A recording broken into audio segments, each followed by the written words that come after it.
Essa sessão 14 de O Segredo na Floresta, ela é muito emocionante, bicho.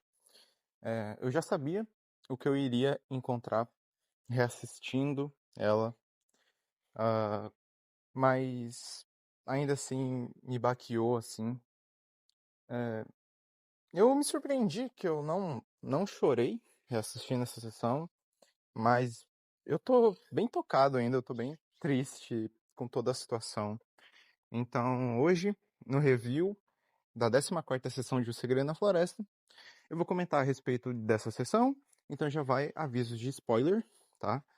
Caso você não acompanhe O Segredo na Floresta e quer assistir pela primeira vez, esse vídeo conterá spoilers até, talvez, se eu quiser falar sobre o universo de Ordem, pode conter spoilers de todo o universo do Ordem, tá bom?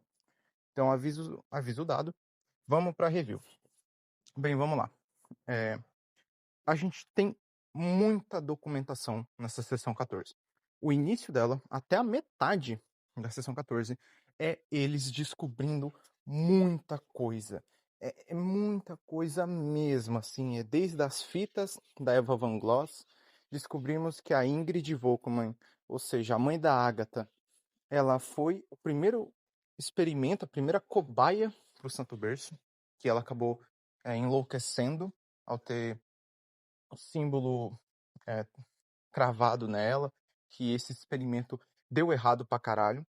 A gente percebe que durante um tempo ali, os doutores, eles se perdem no próprio projeto e eles acabam indo criar todo a cultura de Santo Berço mesmo para agradar essa entidade do outro lado, né, o santo. E apenas o Eric Jur, ele tá lá, sendo a resistência, falando que não é santo porra nenhuma, é um parasita, é uma entidade paranormal e tudo mais. Ou seja, a gente já vê que o grupo ali dos doutores, eles tiveram quase uma unanimidade. A grande maioria foi pro lado do Santo Berço, acreditou na ideia, comprou a ideia e tocaram nos cristais, naqueles cristais pretos, né? Que são os cristais que fazem você ter uma completa conexão com a entidade, com o Santo Berço. E apenas o Eric Jur, ele foi a resistência, né? Ele cravou o símbolo nas próprias costas, porque ele era um ferreiro.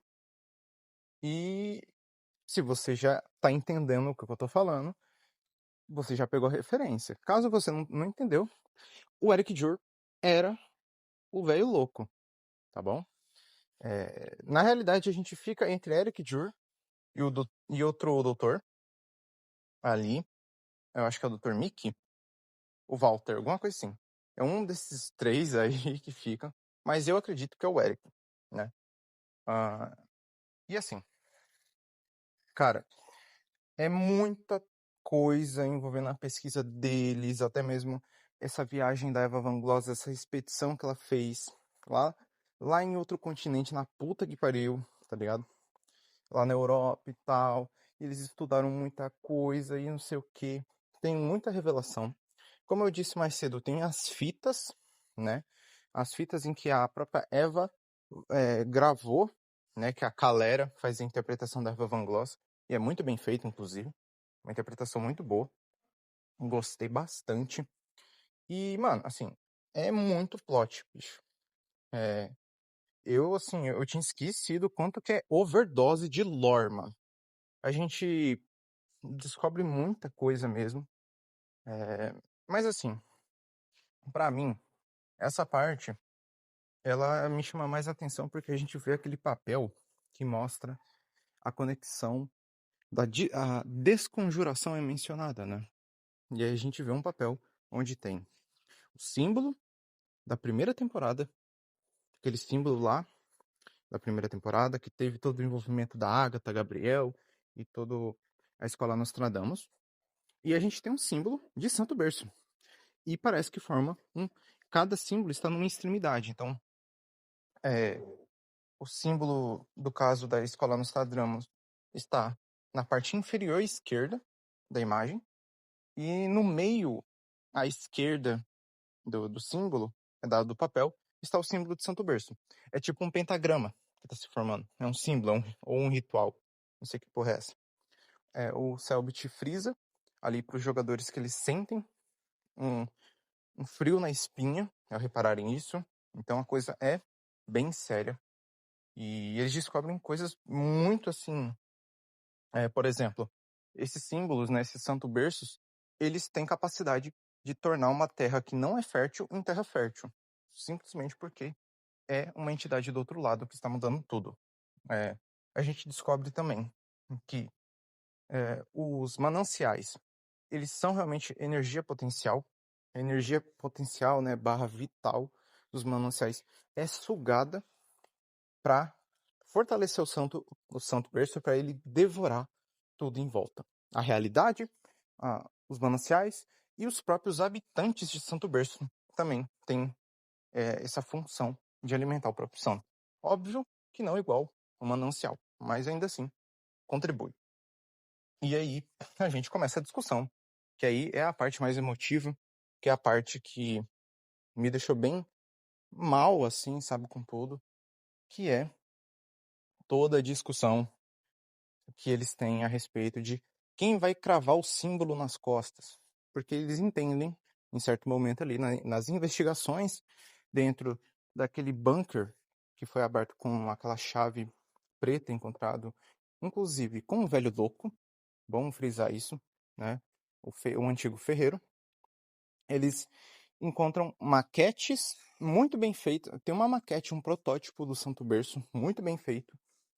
Tem inúmeras coisas assim, sabe? Tipo, ou seja, ali é um resquício de quando os doutores estavam trabalhando em Santo Berço. Estavam desenvolvendo o projeto ainda. E ele não estava completo ainda. Então, assim, eles vão e percebem que alguém vai ter que fazer o símbolo nas costas para chegar no labirinto, né? Ali no centro do labirinto. E, Bico, começa a ficar, assim, uma situação muito, muito assustadora, tá ligado? Muito assustadora mesmo, porque de um lado você tem simplesmente o Joey querendo fazer isso, conversando com o porteiro, e tem toda uma conversa muito emotiva. O Joey carrega muita culpa, o Arthur carrega muita culpa, o, o, o César também, tá todo mundo muito mal. A Liz e o Thiago conversam entre si, em paralelo, e percebem que um dos dois vai ter que se sacrificar. O Thiago decide ser ele, e ele começa a falar que, olha, eu sinto conexão com esse símbolo e tal. E ele explica exatamente como o manancial se sente. O porteiro, sendo um manancial, ele para toda a conversa e fala: pera, você sabe como é que é a sua mão não ser sua mão? O Thiago fala que sim. Ele fala: então você já está conectado com o símbolo. Você é um de nós. Então, obviamente, fica nítido que é o Thiago que vai ter que fazer o símbolo. Cara, eu reassistindo agora, eu não chorei, mas eu fiquei bem emotivo, assim. Eu tô até agora, na realidade, meio em choque, assim. Mas no ao vivo eu chorei pra caralho. Eu assisti ao vivo em 2020, mano. Nossa senhora, o quanto eu chorei nessa cena é brincadeira, bicho. Essa etapa final de O Segredo na Floresta é muito pesado, emocionalmente falando, sabe? E, bicho, assim, eu realmente tava esperando uma coisa nesse nível, assim, de sacrifício. Eu já sabia o conteúdo, tá ligado? Mas eu ainda assim fiquei muito mal. Porque rever essa cena mexe, tá ligado? Mexe comigo, particularmente. Então, no geral, assim, é interessante. Toda essa cena construída, toda a sessão, pra mim, ela tem um tom de despedida muito forte. Muito forte. Mais forte do que eu lembrava, inclusive. A Liz entra em um desespero muito grande ao reparar que o Thiago vai ter que se sacrificar. O Thiago faz o símbolo, né? O porteiro faz o símbolo nas costas do Thiago. E o Thiago perde 44 de sanidade. Ele tinha 55, gente. Ou seja, ele fica só o pó da rabiola. Ele quase enlouquece. Só de ter feito o símbolo. por completo nas costas dele. Tem uma cena muito emocionante, muito emotiva, dele voltando a ter a sensação de espaço, né, da mente do Thiago retornando e tendo o pessoal em volta dele fazendo carinho nele. É muito bonito, mano. É muito bonito. E, assim, de verdade, eu tinha esquecido quão foda essa cena é. E saber o que vai acontecer nessas próximas 2 sessões me deixa ainda mais triste, tá ligado? Saber que o Thiagão vai morrer, que ele vai se sacrificar, me faz ficar muito mal, tá ligado? Muito mal mesmo. É a equipe E, finalmente nomeada. A gente tem a nomeação da equipe E. Equipe Esperança, né? É muito bonito. Toda essa questão do porteiro ali. Eu achei muito foda, tá ligado? E, sinceramente, é muito triste ver que o porteiro morreu. E pior ainda, né? Nas mãos do próprio pai. Isso faz a gente perceber o quanto que o Ferreiro se perdeu muito no propósito. O quanto que o Ferreiro se corrompeu legal, né? Nessa porra. Né? O quanto o Miguel Cariadi, ele deixou esse apego emocional dele ao Santo Berço o transformar em um completo filho da puta irresponsável. Porque, assim, ele matar o próprio filho, pra mim é um sinal do quanto ele tá doente, quanto ele tá fissurado pro Santo Berço, quanto o Santo Berço já dominou completamente a razão dele, a mente dele, e transformou um ex-agente da ordem em um, um cara maluco, assim, sabe? Apaixonado pelo santo, apaixonado por tudo ali.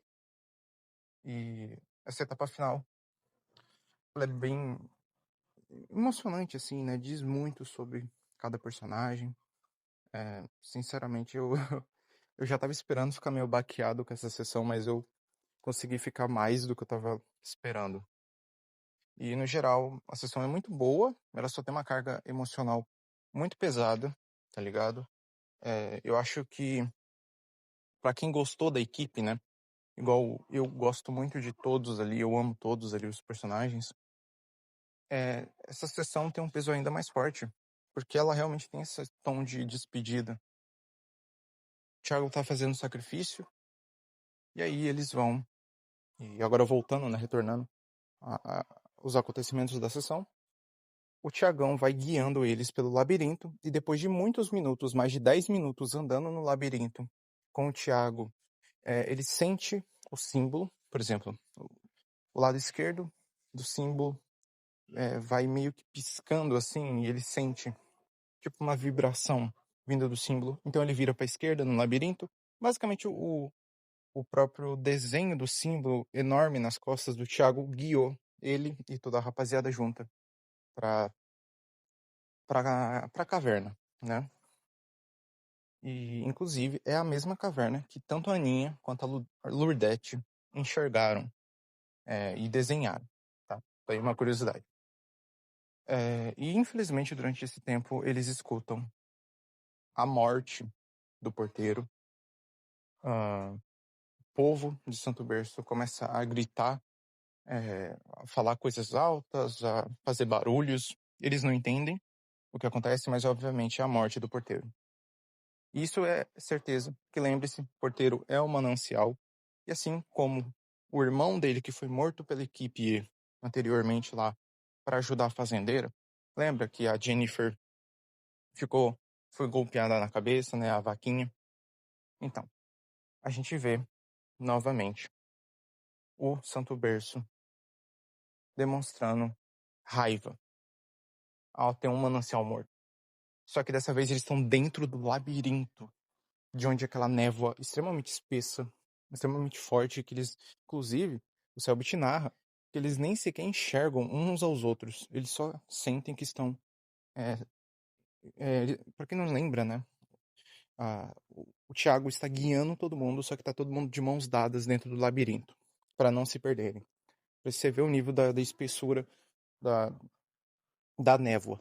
E aí eles escutam um barulho muito alto, Eles têm que fazer um teste de constituição para eles não tomarem um dano ou não ficarem surdos, né? Muito provavelmente. E todo mundo passa. O Thiago não escuta um barulho, ele escuta uma voz. Ou seja, é como se o próprio Santo Berço estivesse falando alguma coisa ao ter um manancial morto. E, bem, a sessão termina com todo mundo chegando ali, né? E simplesmente vem toda a cena, vem a caverna, finalmente a caverna. Chegam finalmente na sessão da caverna. E a sessão acaba, né? Com todos eles em frente à grande caverna. O início do fim do arco de uma das melhores temporadas de Ordem Paranormal. Eu tinha falado esses tempos atrás com um grupo de amigos que O Segredo na Floresta é superestimado. Agora que eu tô reassistindo, praticamente 3 anos depois, e eu já tô quase terminando de assistir tudo, eu afirmo com tranquilidade, O Segredo na Floresta tem sim uma parcela do fandom que superestima mesmo, que exagera nos elogios, que acham a melhor temporada de Ordem, mas cada um tem o direito de pensar o que quiser, certo? Então, cada um pode achar sim que O Segredo na Floresta é só a melhor temporada, porque sim, cada um tem sua opinião. Pra mim tem um pouco de superestimação sim ainda, mas O Segredo na Floresta tá longe de ser uma temporada ruim. Eu volto um pouco atrás no meu comentário. Então, é uma temporada muito boa. Seria muito interessante se O Segredo na Floresta tivesse tido, por exemplo, os recursos que Ordem Paranormal tem hoje em dia, sabe? Fosse gravado, fosse, sabe, com um tabletop próprio do Ordem, né? Do Ordem Simulator. Seria muito interessante. Ou não, porque eu acho que o que faz, pelo menos pra nós que assistimos Segredo na Floresta ao vivo, e pra quem ama essa temporada, talvez esse seja o charme do Segredo na Floresta. O início de um grande projeto. Uma temporada que iniciou um grande projeto que mudou a vida de muita gente, inclusive a minha. Então é isso. Essa sessão é muito boa, recomendo que você assista ou reassista. E é isso, gente. Muito obrigado por ter assistido essa análise. Essa sessão 14 me baqueou mais do que eu tava esperando. E olha que eu já tava esperando ficar meio mal. Então, durante a gravação eu confesso que eu dei uma emocionada aqui, enquanto eu fui contando as histórias aí de toda a sessão, um resumo, né, e dando minha opinião.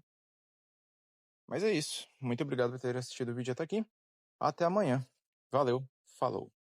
E finalmente estamos na etapa final de O Segredo na Floresta. Pra mim, o tempo tá passando bem rápido.